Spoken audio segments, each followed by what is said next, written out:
제사장의 직분을 가진 사람인데 당시의 시대적인 배경을 잠깐 살피면 예수님이 태어나기 직전의 시대입니다. 그리고 로마의 지배 아래 있었고 이스라엘은 헤롯 대왕의 지배를 받는 그런 때였습니다. 여기서 두 사람의 이름의 뜻을 살피면은 사가랴는 여호와께서 기억하시다 이런 뜻입니다. 그 다음에 엘리사벳은 나의 하나님이 맹세하시다 이런 뜻이에요. 그래서 이 두 사람의 이름을 살필 때 이들의 신앙생활이 어떠 있을까 우리가 충분히 짐작을 할 수가 있을 겁니다.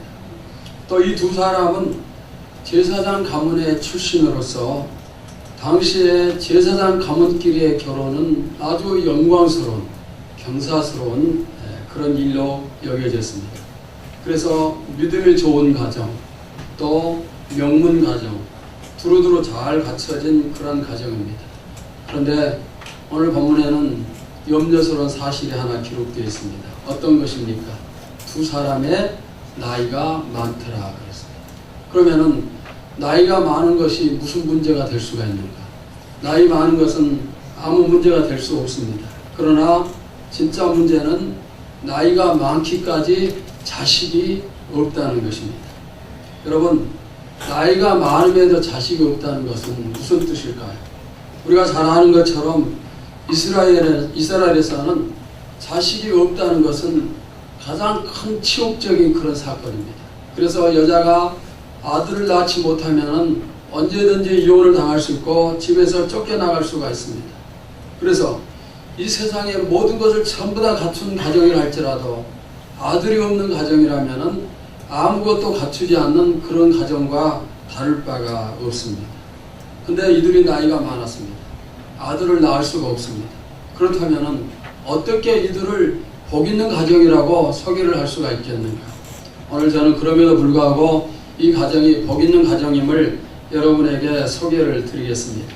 첫째는 하나님 앞에서의 의인이었습니다.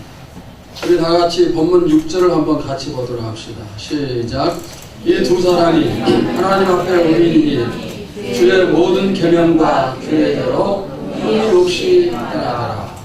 자, 하나님 앞에서 의인이라 이 표현은 우리가 너무너무 의인이라는 말을 많이 들었기 때문에 별로 의미가 없이 받을 수가 있지만은 그러나 이것은 유대인의 표현, 즉 이스라엘의 표현으로는 최고의 영광스러운 표현입니다.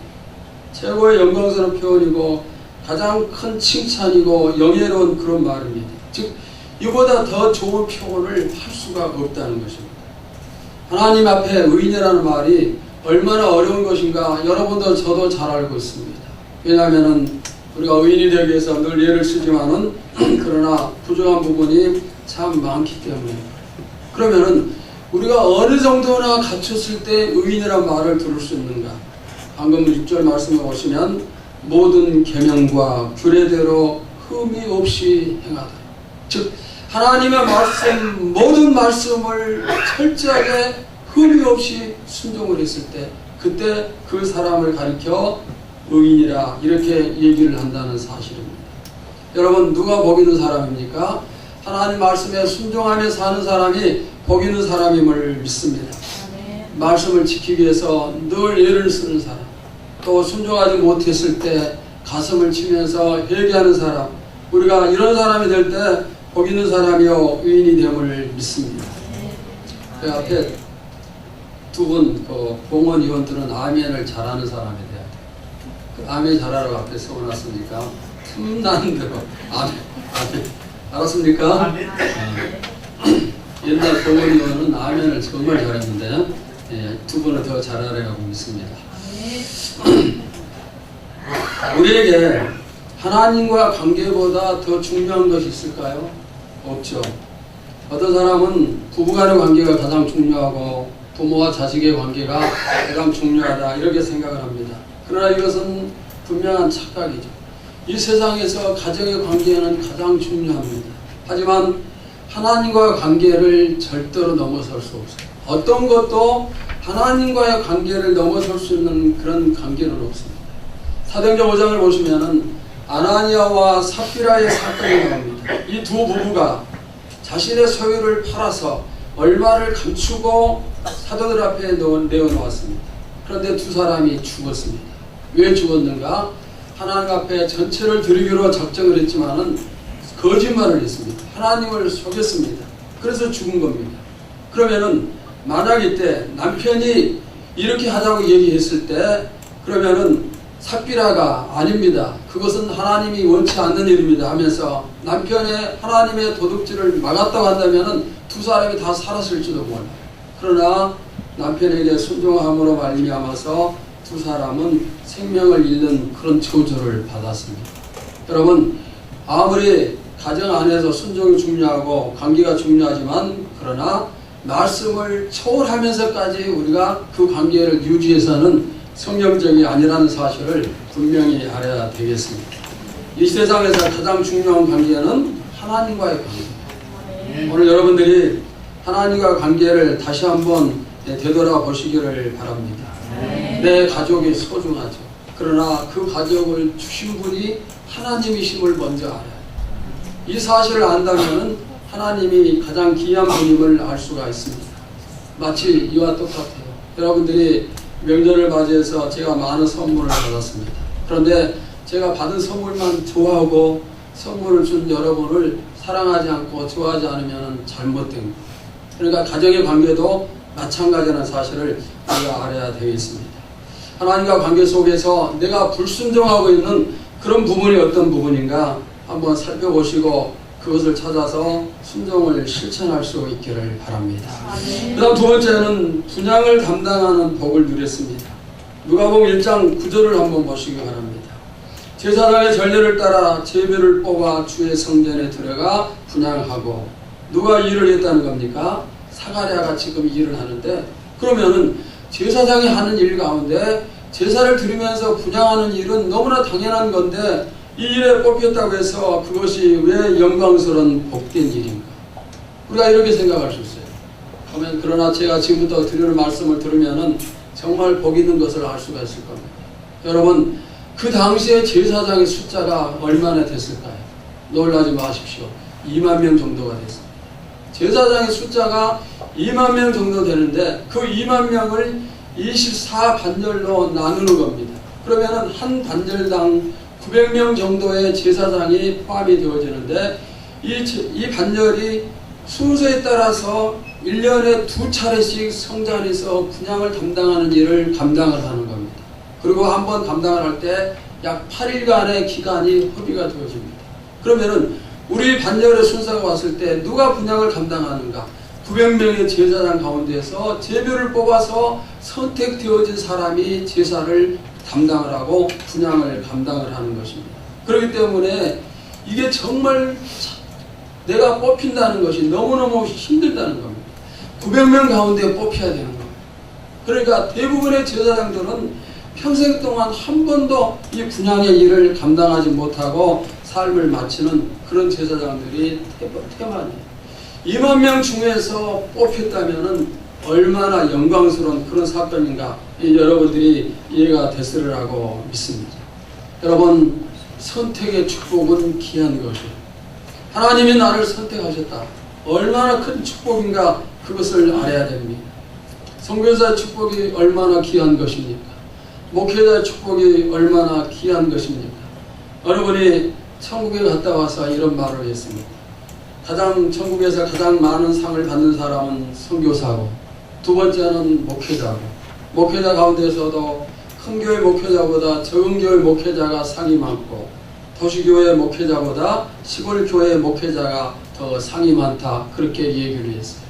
우리가 그걸 온전히 받을 수는 없지만 타당성이 어느 정도 있는 말씀이라 그렇게 생각을 합니다. 여러분, 우리는 종종 선택의 축복에 대해서 놓치는 경우가 너무너무 많습니다. 내가 그냥 목사요, 장로요, 권사일 뿐이라는 것입니다. 수많은 목사가 있고 그 중에 한 사람일 뿐이고 수많은 장로가 있고 그 중에 한 사람일 뿐이다. 이렇게 잘못된 생각을 합니다. 그러나 하나님과 나와의 관계는 수많은 사람들 중에서 한 사람으로서 서는 것이 아니고 이 세상에 나 혼자, 장로가 나 혼자뿐인 것처럼 그런 관계로 산다는 사실을 알아야 돼요. 하나님은 수많은 사람 중에 한 사람으로 나를 보시는 것이 아니고 오직 나 한 사람뿐이다. 이렇게 생각을 하시고 1대1의 관계를 하나님이 맺으신다는 사실입니다. 이것은 권사도, 집사도, 교사도, 찬양대원도 다 마찬가지입니다. 특별히 제가 여러분에게 보기는 종달하고 강조를 했던 부분이 있죠. 어떤 것입니까? 그것은 바로 교회의 선택 때문이었습니다. 하나님은 우리 교회에 행포의 사명을 주셨습니다. 이 사명을 주실 때 교회가 잘났기 때문에, 못났기 때문에, 또 교회가 크기 때문에, 적기 때문에 그건 중요하지 않아요. 그런 것 때문에 그것이 중요한 게 아니고 우리에게 정말 중요한 것은 하나님이 교회를 선택하셨다. 이 땅의 5만 교회 가운데서 딱 한 교회 선택하시어 행포의 사명을 우리가 받았다는 사실, 그것이 중요한 것이고 그 교회에 내가 포함되어 있다는 사실이 바로 복이 있다는 사실입니다. 우리는 자꾸 교회 크기로 판단을 합니다. 그러나 하나님의 계산은 그게 아닙니다. 좀 전에도 말씀을 드렸지만은 큰 교회, 적은 교회 누가 상을 많이 받을지 아무도 알 수 없어요. 또 시골교회, 도시교회 누가 많이 받을지 알 수 없는 것입니다. 하나님이 다 판단하실 문제지 세상이 판단할 문제는 아니라는 사실입니다. 오늘 하나님께서 여러분에게 많은 사명을 주셨죠. 선택을 하셨습니다. 그리고 앞으로도 여러 선택을 하시고 일을 맡기실 때 내가 못합니다, 힘듭니다, 시간이 없습니다, 이런 핑계를 대지 마시고 선택하실 때 그 선택을 꼭 받으시기를 바랍니다. 우리가 그것을 받아들이는 것이 바로 축복이에요. 만약에 사가랴가 하나님 나는 시간이 없습니다, 나이가 많습니다, 8일 동안 어떻게 성전에서 내가 봉사를 합니까? 하면서 그것을 거절을 했다면 그는 역사의 가장 정말 우둔한 사람으로서, 가장 미련한 사람으로서 기록이 되었으리라 생각을 합니다. 여러분도 선택의 축복을 누리시기를 축원합니다. 그 다음 세 번째는 나이가 많아서 자식을 선물로 받았습니다. 누가복음 1장 13절을 보십시오. 천사가 그에게 이르되 사가랴여 무서워하지 말라. 나의 간구함이 들린지라. 내 아내 엘리사벳이 내게 아들을 낳아 주리니 그 이름을 요한이라 하라. 자식을 가질 수 없는 그런 나이입니다.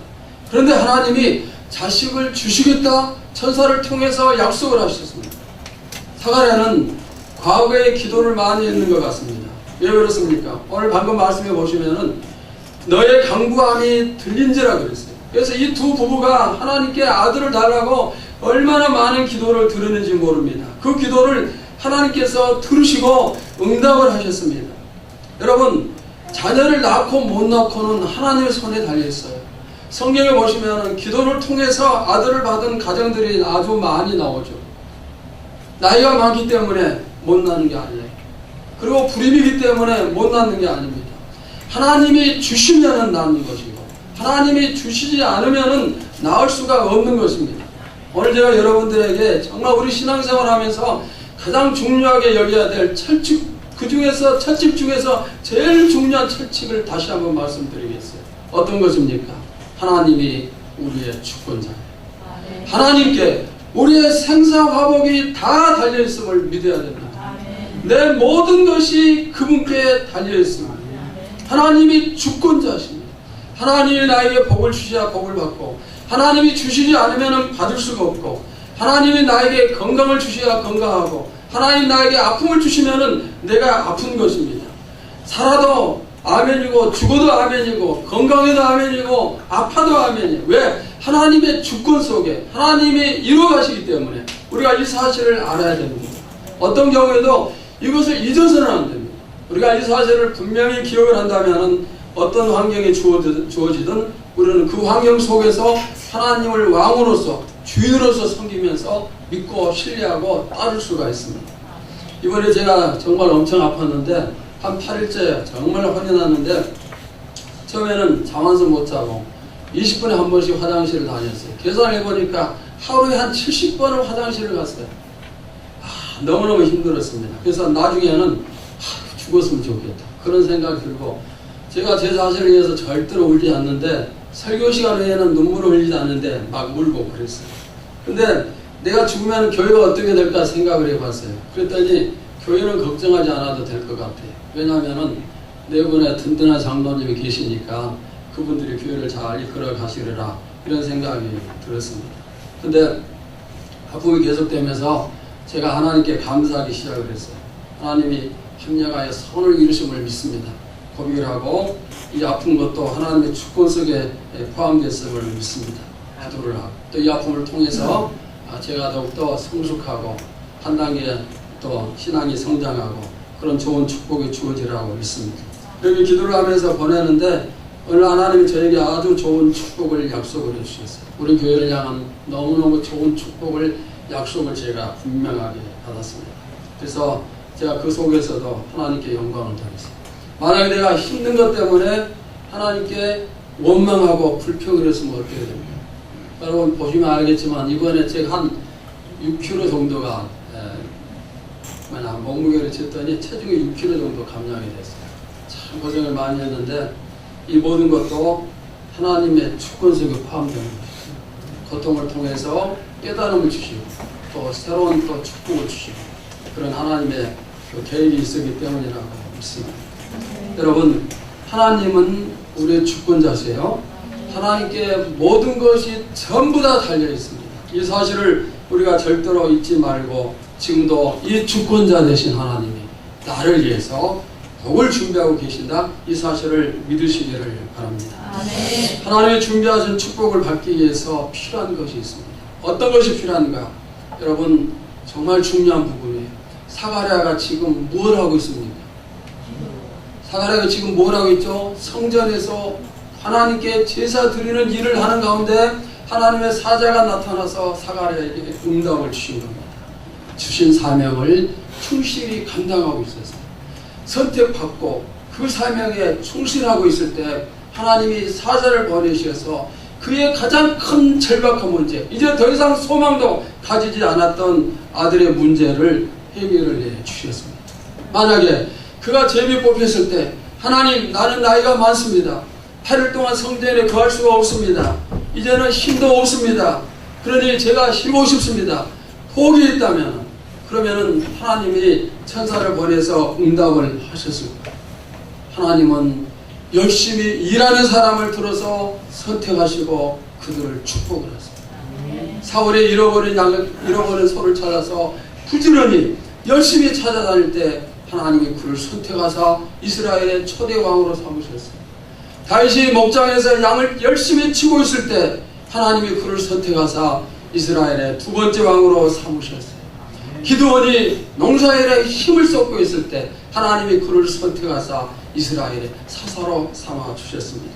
오늘도 하나님은 일하는 사람을 선택하시고 일하는 중에 그들에게 축복하시는 하나님이심을 믿습니다. 아멘. 여러분들 이 사실을 기억하시면서 묵묵히 끝까지 또 시험 들지 말고 사람 의식하지도 말고 일하시기를 바랍니다. 아멘. 충성스러운 일꾼은 끝까지 일하는 일꾼입니다.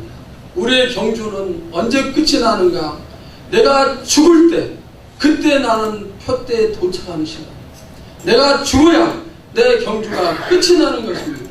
그래서 우리는 죽을 때까지 성경에 요구하는 대로 죽을 때까지 표대를 향해서 충성스럽게 달려나가야 되는 겁니다. 모든 믿는 사람이 다 그렇게 살아야 돼요. 오늘 여러분에게 꼭 필요한 것이 무엇인가? 응답받아야 될 기도의 제목이 무엇입니까? 사가랴처럼 응답받고 이루어지기를 축원합니다. 하나님이 여러분의 충성스러운 모습을 보시고 곧 이루어주시리라고 믿습니다. 불가능하다, 안된다, 이 문제는 해결할 수 없다 생각하지 마세요. 그런 생각은 하나님이 주권자가 아닐 때 할 수 있지만 하나님이 주권자라면 그런 생각을 하는 것은 하나님을 욕되게 하는 것입니다. 오늘 본문에도 바로 분명히 나오지 않았습니까? 나이가 많아서 의학적으로 과학적으로 아들을 낳을 수가 없어요. 그러나 하나님이 주시기로 작정하시니 그 나이 많은, 좀 안 좋은 말로 얘기하면 나이 많은 노인네가 아들을 낳은 거예요.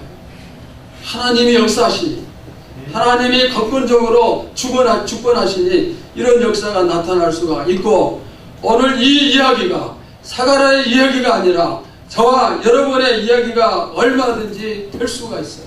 아멘. 우리 가정의 이야기가 될 수 있고 우리 교회의 이야기가 얼마든지 될 수가 있습니다. 아멘. 저는 이 본문이 우리의 이야기라고 분명히 믿습니다. 아멘. 여러분도 믿음으로 이 말씀을 받으시기를 바라고 이제 여러분들의 믿음이 현실이 되어서 우리 교회 안에서 여러분들을 통해서 하나님이 불가능을 가능으로 바꿔주신 그런 간정들이 차고 넘치시기를 축원합니다. 그 다음에 네 번째, 요한이 왜 복된 아들입니까? 세상 모두 다 아들을 낳았는데 너무 요란을 떠는 게 아닌가 이렇게 생각할 수 있습니다. 아주 평범한 아이일지라도 하나님이 노년의 아들을 주셨다면 축복입니다. 그러나 요한은 거기서 그치지 않아요. 요한은 보통의 아들이 아니었습니다. 왜 사가랴 가정이 복 있는 가정인가? 그것은 요한이 어떤 사람인가를 알 때 진짜로 우리가 그 가정이 복됨을 알 수가 있습니다. 그러면은 요한이 어떤 아들인가 몇 가지를 살피겠습니다. 첫째, 구약 성경에 예언된 사람이에요. 자, 말라기 3장 1절을 보시기 바랍니다. 우리 다 같이 봅시다. 시작. 만군의 여호와가 이르노라. 보라, 내가 내 사자를 보내리니 그가 내 앞에서 길을 준비할 것이요 또 너희가 구하는가 주가 갑자기 그의 성전에 임하시리니 곧 너희가 사모하는 바 언약의 사자가 임하실 것이라. 자, 여기 내가 내 사자를 보내리니 누굴까요? 요한을 가리킵니다. 그 다음에 말라기 4장 5절도 함께 보시겠습니다. 시작. 보라, 여호와의 크고 두려운 날이 이르기 전에 내가 선지자 엘리야를 너희에게 보내리니. 이 선지자 엘리야를 보낸다고 했습니다. 누구입니까? 세례 요한입니다. 자, 이 두 말씀은 세례 요한에 대한 예언입니다.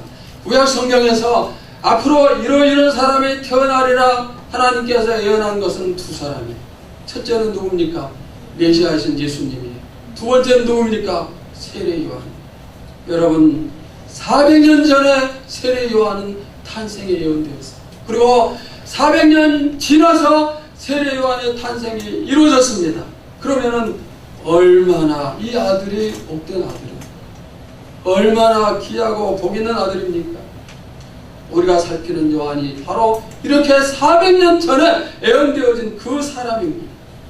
그러면은 우리하고는 아무 상관없는 얘기가 아닌가 이렇게 생각할 수 있겠죠. 저는 이 부분을 묵상하면서 우리하고는 어떤 관계가 있을까 그 부분을 생각을 했을 때 하나님이 많은 깨달음을 주셨어요. 어떤 것인가? 여러분의 후손들 가운데 하나님이 예배에 놓으신 좋은 인물, 큰 인물들이 많다는 것입니다. 여러분의 후손 가운데 세상적인 대통령도 나올 것이고 큰 기업인도 나올 것이고 영적 지도자들도 많이 배출이 되리라 믿습니다. 이럴 땐 크게 아멘하십시오. 배출되리라 믿습니다. 세상 모든 부모들이 자식이 잘 되기를 간절히 소원하고 있어요. 제가 지난 금요일날 정기 시찰의 모임이 있어서 이제 시찰장이니까 모임을 인도하기 위해서 갔습니다. 그때 목사님 가운데 한 분이 그런 말을 했어요. 아버지가 자식을 위해서 할 수 있는 모든 걸 생명과 차는 것이 당연한 것이 아닌가 그런 말을 했습니다. 진짜 당연한 말이에요. 여러분도 다 그렇게 하리라고 믿습니다. 그러나 여러분 그 간절함이 내 마음속에만 자리하고 있으면 그걸로 끝내면 무슨 소용이 있어요. 내가 꿈만 가지고 있고 끝나버리면 무슨 소용이 있겠습니까? 여러분 그 꿈이 이루어지기를 기도를 하시기 바랍니다. 그 꿈을 하나님께서 이루어주심을 믿고 소망을 가지고 기도하고 매달리시기를 바랍니다. 그럴 때 우리의 우손들 또 우리의 자녀들 가운데 세상적으로 영적으로 정말로 괜찮은 지도자들 그런 사람들이 많이 나타남을 믿습니다. 그 다음에 세례 요한은 400년 전에 탄생을 예언받은 그런 사람이지만 우리는 그보다 훨씬 더 이전에 예언받은 사람입니다. 왜 그렇습니까? 에베소서에 보시면 우리는 언제? 창세 전에 하나님이 우리를 택하셨어요. 그러니까 여러분들이 세례 요한보다 더 복 있는 성도임을 믿으시기를 축원합니다. 그 다음에 두 번째, 하나님이 이름을 지어주셨어요. 누가복음 1장 13절을 다시 한번 보겠습니다. 다 같이 봅시다. 시작. 천사가 그에게 이르되 사가랴여 무서워하지 말라. 너희 강구함이 들린지라. 내 아내 엘리사벳이 내게 아들을 낳아 주리니 그 이름을 요한이라. 성경을 보면은 하나님이 이름을 지어주신 그런 사람이 많이 있습니다. 아브라함을 아브라함, 사레를 사라, 그 다음에 야곱을 이스라엘. 그런데 그들은 본래 이름이 있었어요. 처음부터 하나님이 지어주신 것이 아니고 도중에 중간에 하나님이 그들의 이름을 바꿔주셨습니다. 그런데 세례 요한은 본래 이름이 요한이고 그 이름을 하나님께서 지어주신 거예요. 요즘에도 하나님이 이름을 지어주신 그런 사람들이 가끔 있죠. 저희 큰형님도 하나님이 이름을 지어주셨어요. 대한민국의 대한이라 이런 이름을 지어주셨어요. 지금은 요한은 남자로 태어날지 여자로 태어날지 아무도 모르고 어떻게 이름을 지을 수 있을까요? 그런데 하나님이 이름까지 미리서 지어주셨으니 얼마나 큰 영광이고 축복입니까? 그러면 우리는 뭡니까? 여기서도 또 제가 생각을 해봤습니다. 우리는 하나님이 이름을 지어주시지 않았는데 우리하고 무슨 상관이 있는가? 여러분, 하나님께서 여러분에게도 이름을 지어주셨어요. 어떤 이름입니까? 여러분은 성도요 그리스도인입니다. 우리를 향해서 하나님의 거룩한 백성이고 예수를 믿는 그리스도의 사람이라 이런 이름을 하나님이 친히 우리의 이름을 지어주셨습니다. 여러분의 호칭은 그리스도인입니다. 여러분의 호칭은 성도입니다. 그렇다면 어떻게 될까요? 내가 이 호칭에 부끄럽지 않는 그런 신앙생활을 해요. 왕자로 칭함을 받았는데 생활은 다리 밑에서 거지와 같이 생활한다면 얼마나 부끄럽겠습니까? 여러분은 부끄럽지 않는 그리스도인이 되시기를 축원합니다. 그 다음 세 번째는 예수님의 길을 예비하는 자가 되었습니다. 누가복음 1장 17절을 같이 보시겠습니다. 시작. 그가 또 엘리야의 신령과 능력으로 주 앞에 먼저 와서 아버지의 마음을 자식에게 거스르는 자를 의인의 슬기에 돌아오게 하고 주를 위하여 온 백성을 준비하리라. 앞에서 말라기 말씀을 통해서도 요한은 예수님을 예비하신 자라 말씀을 했습니다. 지금 이 말씀에서도 다시 선포가 되고 있습니다. 세례 요한이 온 것은 예수님이 사역을 잘 하실 수 있도록 예비하는 길을 닦는 그런 예비자의 역할이에요. 여러분, 신도시가 형성될 때 뭘 먼저 합니까? 기반시설을 먼저 닦습니다. 그 중에서 맨 먼저 길을 만듭니다. 도로를 만든 겁니다. 그 다음에 전기가 들어오게 하고 수도가 들어오게 하고 그 다음에 아파트를 건축을 하죠. 요한의 역할은 길을 닦는 역할이었습니다. 길을 닦아 놓으면 그 닦은 길로 예수님이 가시면서 사역을 훨씬 편하게 하시게 하는 이야기입니다. 그러면 우리의 길은 누가 닦아주십니까? 예수님이 여러분의 목자가 되심을 인정하십니까? 우리는 그분이 인도하시는 대로 가기만 하면 되는 겁니다. 우리가 앞장서서 길을 닦을 필요는 없습니다. 주님이 목자가 되시고 인도하시고 우리는 뒤만 따라가면 되니 얼마나 감사한지 모릅니다. 앞서가는 사람은 항상 힘이 듦을 알아야 됩니다. 우리 TV 프로를 보니까 정글에서 이제 몇 사람이 모여서 정글의 삶을 다루는 그런 내용들이 있죠. 근데 그 중에 리더는 길을 닦는 역할을 하죠. 길이 없는 정글에서 길을 만들어 나가요. 얼마나 그 일이 힘들겠습니까? 교회도 마찬가지죠. 교회 안에는 앞서서 이끌어가는 사람들이 많아야 됩니다. 우리 모두 다 편한 것을 좋아해요. 그래서 변함을 싫어하고 앞서서 희생하는 것을 싫어합니다. 그러나 누군가가 우리를 앞에서 이끌어주지 않으면 우리는 도태될 수밖에 없어요. 제자를 걸음하는 게 아니고 뒷걸음질 치고 후퇴하는 거예요. 그러니까 누군가가 앞서서 인도를 해줘야 됩니다. 그런데 이 앞에서 인도하는 것이 정말 힘든 일이에요. 그래서 모두들 하기 싫어하는 겁니다. 여러분, 앞서 인도하는 사람을 하나님이 특별히 사랑하시고 축복하심을 믿습니다. 그럼 우리가 어떻게 그렇게 할 수 있는가? 오직 성령 충만할 때 나도 모르는 사이에 저절로 앞장을 서게 됨을 믿습니다. 여러분들이 앞장을 서게 될 기회가 있을 때 그것을 놓지 마세요. 그것도 하나님이 여러분을 선택하신 거예요. 하나님이 나를 선택하시면 내가 앞장서서 희생을 해야 되고 또 내가 희생하지 못할 때 앞장서는 다른 사람들의 수고와 희생을 기억하면서 격려해주고 기도해주는 것, 이것이 우리에게 필요합니다. 그 다음 네 번째, 요한은 여자가 낳은 자 중에 가장 큰 자라 했습니다. 누가복음 7장 28절 상반절을 보십시오. 내가 너희에게 말하노니 여자가 낳은 자 중에 요한보다 큰 자가 없도다 그랬습니다. 여러분, 사람을 향해서 이보다 더 큰 찬사가 있겠습니까? 얼마나 복된 사람입니까? 그러니까 사가랴와 엘리사벳의 가정은 이 요한 때문에 복이 넘치는 그런 가정입니다. 그러면 우리는 어떻습니까? 우리는 보통 사람에게 내밀 만한 명함 한 장 없는 너무너무 평범한 사람들인데 이런 축복은 생각도 못하는 것인가? 여러분, 절대 그게 아니에요. 자, 이어지는 누가복음 7장 28절 하반절을 보십시오. 우리 다 같이 한번 큰 소리로 봅시다. 시작. 그러나 하나님의 나라에서는 극히 작은 자라도 그보다 크니라 하시니. 아멘입니까? 천국에서는 가장 적은 자가 이 땅에서 가장 큰 자인 세례 요한보다도 더 큰 사람. 하나님이 우리에게 베푸시는 축복은 끝이 없어요. 하나님이 우리에게 내리시는 사랑은 하늘을 두루마리 삼고 바다를 먹물 삼아서 기록한다 할지라도 다 기록할 수 없는 어마어마한 그런 사랑입니다. 오늘 여기서도 여러분들이 이 사랑을 느낄 수 있기를 바랍니다. 지금 여러분이 받고 있는 축복이 무엇인지 알고 있습니까? 우리는 깨달아야 돼. 내가 깨닫지 못하고 알지 못하니 받은 축복을 알 수 없고 감사 없고 불평하게 돼요. 깨달으시기 바랍니다. 설교를 통해서 은혜를 받고 말씀을 묵상하면서 깨닫고 그럴 때 하나님이 나에게 베푼 사랑이 얼마나 크고 내가 얼마나 은혜를 많이 받은 복 있는 사람인가 충분히 알 수가 있습니다. 그 다음에 다섯 번째 신약 성경 최초의 순교자였습니다. 마태복음 14장 10절을 보십시오. 사람을 보내어 복에서 요한의 목을 베어. 어떻게 해서 이런 순교의 일이 일어났는가? 왕이 자기 동생의 아내를 취했습니다. 그리고 왕비로 삼았습니다.